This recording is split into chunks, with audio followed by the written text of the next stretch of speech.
And on that note, we are on finally to the main event. Remember, take notes. The order of the ventures on your program is alphabetic. It's not the order in which they're going to be presenting tonight.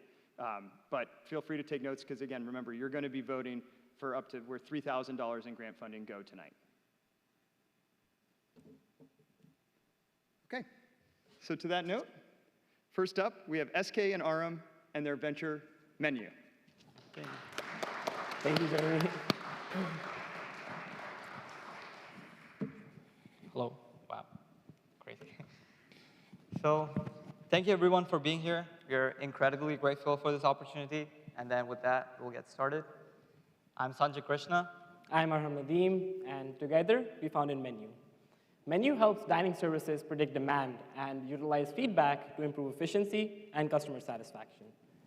Menyou's journey began when SK and I first came to Colby. And a few months later, when the freshman honeymoon phase passed over, we came to realize that college dining kind of sucks. And it wasn't just us. It was everyone, everywhere on campus. Even when I talk to my friends on the other side of the country, they have similar complaints. And that led us to wonder, why is it that despite these dining services being in operation for decades, they haven't been able to figure out what students really want to see and eat? Layer by layer, as we unraveled this problem, we came to face new, more specific problems, such as tremendous food waste happening in the dining halls, the lack of an efficient feedback system, and a lot of unnecessary staffing and inventory costs. This is what led us here today. We plan to revolutionize the dining system and solve these problems. So let's go through the most prominent problems one by one. Let me paint you a picture. Imagine you're a college student, and you're off your 3-hour lecture, ready to grab a bite and catch a break. So you pull out your phone to check the menu. However, you're faced with this overwhelming list filled with unfamiliar recipes. So students are not able to choose dining halls that meets their dietary needs, preferences, and their allergies. Let me give you an example. This is one such item on the list. Soy sesame, huli huli chicken, apple cider, gastric. Let's be honest, we have no idea what that is. And neither do other students. This is what one student had to say on FIS, saying that, holy dictionary, you just want regular grilled chicken, preferably not medium rare. This shows that students have some opinions about the food, and sometimes really strong ones. And it's not just this one person or this one instance, it's everyone, and almost every day. So that's the problem that dining services are facing. They lack an efficient feedback system. And because of this, they're not able to account for this feedback and then implement changes that are reflective of student needs. That's why presently more than 80% of the students at Colby dislike the dining hall food. And this matters because student dissatisfaction can lead to contract termination with the institution. And this leads to a loss of like $10 to $15 million loss in revenue. And this problem is not just local to Colby, because when we talked to the Colby Bon Appetit leadership, they said getting feedback was the biggest problem that they had to solve. And the executive chef said, I worked in over 50 institutions, and these problems exist everywhere. And when he said these problems, he was also referring to one more. Let's take a look at how dining services decide how much to produce for a certain meal. This is what 2 of the staff members at Colby had to say about how they predict the demand for their dining halls. If we have around 200 students for breakfast, we can expect around 400 for lunch. However, according to a survey that we ran at Colby, we found that 77% of students' choice of dining halls is actually affected by what food options are available on the menu. And there's a mismatch because dining services do not account for this at all. Simply put, I'm going to go to the best dining hall for me and my specific tastes. Because of this mismatch, dining services have an inaccurate demand prediction, and they tend to overproduce to compensate for this, to make sure no one is left hungry.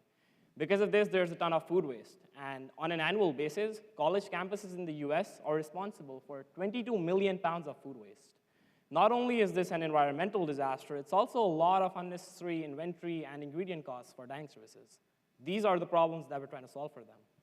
So what's the solution? The solution is to ease the communication between students and dining services. That is, imagine if students are able to communicate to dining services what they want, when and where they're going, and if they like the food. So for that, we present to you Menyou. This is our user product that is built especially for our students. And this is how it works. After a student finishes their meal at the dining hall, they will get a feedback form on our app that looks like that. And they can simply slide how much they like the food, which will be a quick and easy way to provide feedback to dining services. But the cool part is, we will use this feedback to learn the students' preferences over time and then suggest them which dining hall best matches their preferences, and match them with options that are tailored to their dietary needs, preferences, and allergies. And the entire menu will also be sorted based on how much you will like each food, so that you will tend to go for options you like, and then waste less and be more satisfied. So that was our user product. This is our customer interface, which is to be used by the dining services. So first, there's the obvious benefit, which is all the qualitative and quantitative data that we analyze for them that allows them to revise their menus and improve their customer satisfaction. But here's the cooler part. Since Menyou tracks every individual user's behaviors and food preferences, we can accurately predict the demand for dining halls days in advance, even down to the specific meal, specific hour, and specific food items on the menu. This thorough demand prediction can allow dining services to optimize their production in such a way that they can cut down unnecessary costs and reduce food waste. Our target customers are dining services that can either be self-operated at academic institutions or be facilitated by third-party service providers. We plan to have a SaaS business model that will charge our customers an annual subscription fee for the use of our software. Our pricing will be based on the size of the student population that we operate in, and we have 3 tiers for that: under 5,000 students, 5 to 15,000 students, and over 15,000 students. Our exact price will be based on the value that we generate for the dining services, and while we don't have an exact number for that yet, we plan to capture a portion of that value. And let's say for a typical college of 5,000 students, where every student eats 2 meals per day and stays on campus for 200 days, even if we lowball the value we're creating and say we're only saving these dining services 10 cents per plate, that is still $200,000 in value creation for the dining services from one institution. If we can capture 50% of that value, that is $100,000 in revenue for us from one small institution. So that brings us to our go-to-market strategy, that even if we are able to showcase our value to one dining service provider in one institution, you'll be able to quickly scale because of the network of colleges in which they already operate in. And let's be honest, if you're able to show a reduction in COGS in one institution, why not everywhere they operate in, right? And for our app to be successful, we understand it's important for our users to use it. That is why the first question we always get is, are students going to use it? Based on a survey, more than 75% of students at Colby use the Colby dining app more than half of the time before deciding where they want to go. And when we showed them our app, they liked it for different reasons. They liked it for the recommendation engine. They liked it for the feedback forms and the social features. Therefore, by creating a more personalized version of the menu and then also increasing engagement through our social features, we are making the existing menu apps obsolete and then still tapping into this the habit. And this is our market size. We calculated this using US News and used a bottom-up approach and our revenue model. Based on that, our total addressable market is more than $900 million because there are 4,000 degree granting institutions in the United States. But we are focusing especially on colleges and universities with 2 or more dining halls where students predominantly eat at those dining halls and not locally. That brings our SAM to $295 million. And our SOM will be based on how we are trying to expand with big universities and liberal arts institutions first. And that brings our SOM to $95 million. We plan to eventually expand our model into similar dining environments, such as restaurants, corporate offices, and nursing homes. We understand these are slightly different operating environments than college campuses, but the problems, such as the need for demand prediction, should remain the same. Simultaneously, we're planning to expand globally into colleges and universities in Europe and Asia. Both of these combined, we estimate this should push our TAM up to $3 billion. And because we plan to scale so largely in the future, we're going to be creating a standardized model for Menyou that can be implemented across different institutions and dining services. We're operating in a double stakeholder model, which means we need to tackle our competition in both the customer and the user spaces. For our customers, current demand prediction engines are either based off of past data or of intuition, like Bon Appetit does right now. But Menyou is more accurate as it caters for the individual behaviors of all of our users. Secondly, current feedback forms are long and exhaustive, like Google Forms and Qualtrics. But Menyou provides a more intuitive and fast way of giving feedback through the use of sliders. For our users, current dining menu apps are only personalized to the point of filters such as gluten-free, but Menyou caters to your dietary needs and your tastes. And college students have the alternative of ordering through DoorDash or Uber Eats, but these apps lack the social features that Menyou does, such as adding your friends and planning to eat with your friends through our app itself. So that brings us to our competitive advantage. That is, we are the first to market. That is, to leverage every individual user data and behavior to predict demand with precision and not just rely on past data.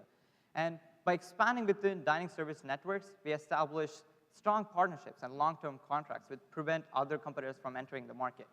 And our proprietary data of our users is unique and user-specific, and it's collected over time, which makes it harder to replicate either easily or quickly. And network effects, as more and more students use it, our user base expands and it creates a competition mode, so it will prevent other competition from entering the market.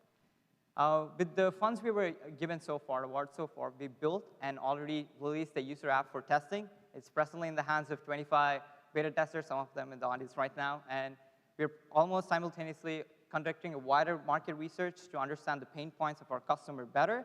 And we are planning to hit the following milestones by August. That is 7,000 active users on our user app, release the user app on at least 3 college campuses, and acquire our first customer by August. To do that, we require substantial funding. That is $25,000, and most of the costs will be going towards product development, the cost specified below. And to do that product development, we also require certain software and licensing, such as buying Firebase, Flutter, and data analytics software. And then to run the AI on the back end, it's also going to take us some cost. And on the other hand, we're also trying to conduct a wider customer discovery like talked before, and also expanding through our pilots in other institutions. And that's going to take up some costs. And to drive initial user adoption and to also market our app through either social media and also through through traditional methods will also take up some marketing costs. So that brings us to $25,000. So that's us. I'm Sanjay Krshna, founder and CEO of Menyou. And I'm Arhum, co-founder and CTO of Menyou. And we're also both extremely grateful to all of our advisors who have helped us and supported every step of our way to get us where we are today. And for our students and staff in the audience, or anyone who likes to eat at the dining halls, I want to stress that if you like what you heard about Menyou, I strongly recommend you to scan our code and download our app right now, because Menyou is live in its beta testing phase, and it's here to personalize your dining experience. And that's us. Thank you.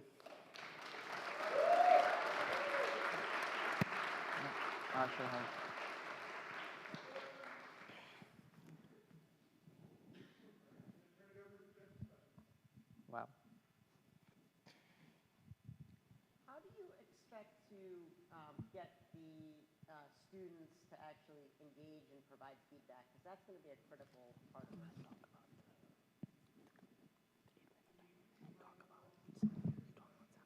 Sorry. I asked how they expect to get students to engage and really provide feedback, because that's going to be critical to engagement.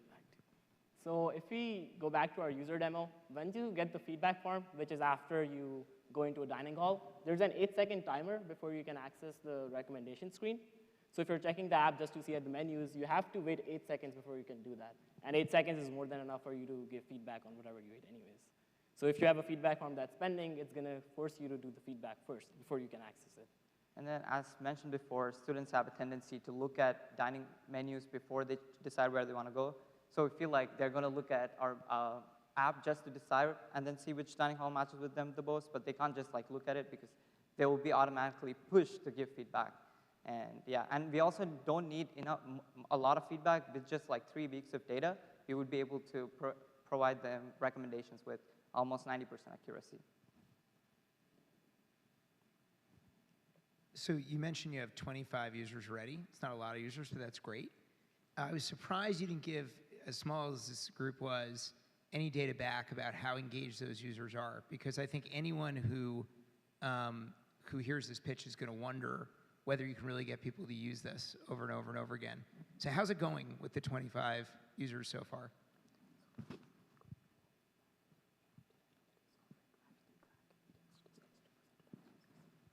So right now, we're just going off of manual feedback from our beta testers to see if they're liking the recommendation engine. We tell them to first consult our app to see what dining hall it tells them, and then go over the menus themselves and see where they would go to see how accurate our app is.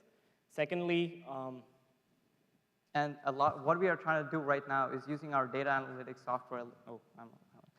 using our data analytics software later on to see how much of our accuracy of our recommendation engine actually match with the preferences. So a lot of our beta testing we are doing is how our AI model works, and then how our algorithm works, and how accurate it's with the real world example. So it's been going good. It's been almost like 1.5 weeks, but with more and more data, I think we will be able to get more traction with more people. Yeah.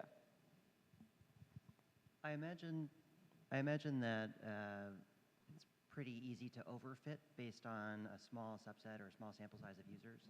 How do you think about preventing, 5 or 6 super users from influencing the entire campus's height and intellectual?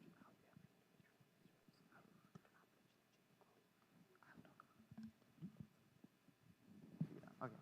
So first, we're using sampling, which means that we're going to be trying to get people to use the app from every demographic on campus. And because obviously people's food choices vary based on where they live, what kind of schedules they have, and we're accounting for those variables, we want to make sure that we get some users in every demographic. And as college students, we're industry experts, and we're going to make sure we have users from that space. And we're also, for every demand prediction for every user, we are tracking their behavior. That is, we are tracking where they usually eat, what times do they usually eat, and do they follow a recommendation? Do they follow a recommendation on certain days? So there are various variables that eventually give us the output of, oh, would they end up going here? And that's how we predict the demand. So we feel like our demand prediction would be accurate based on that. And also, we don't need to have the entire student population to be using our app to give us accurate demand. Just having a sample of the students use our app will be able to predict the demand for the population as well. Is there a negative feedback loop problem? I'm thinking about, am I more likely to leave a review and provide feedback if I'm dissatisfied, if I'm happy, or everything was fine? Am I less likely to make any comments?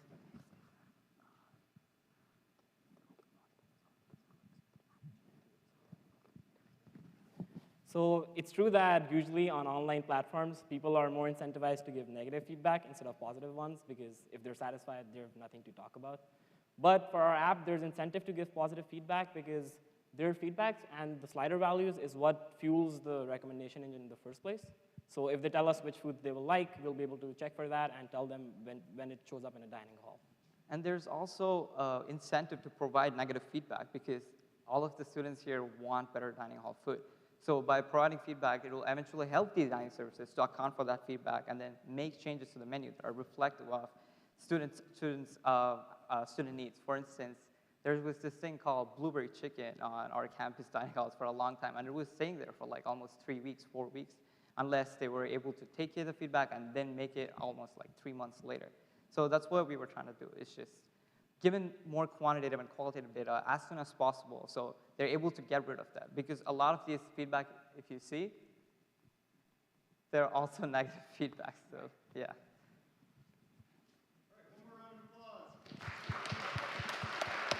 Thank you so much. Oh. Great job. Thank you, Jeremy. Well done.